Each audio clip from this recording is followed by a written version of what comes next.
Bayan Movement kami programa kami Oblan kontra Sunog. Pagpinantayon sa ato mga palimalay, ano ng sunog, atong malikayan. Palihog lang ko, pag-awas ninyo sa inyong palimalay, kita, dala ninyong mga appliances, ano ng sunog, atong malikayan.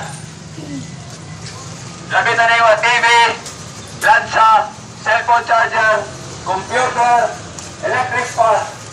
Labi na niyo kandila, LPG, puspuro. Mga bata, atong bantayan sa pastula o puspuro para dili magagos o sunog. Oblan kontra sunog. Mauwi niya ang programa sa Kings Davao.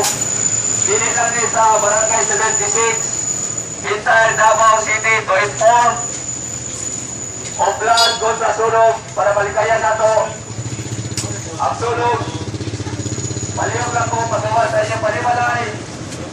Kita ang inyong mga appliances para ang sunog atong balikayan.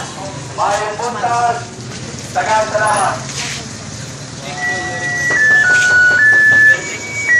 Hey guys.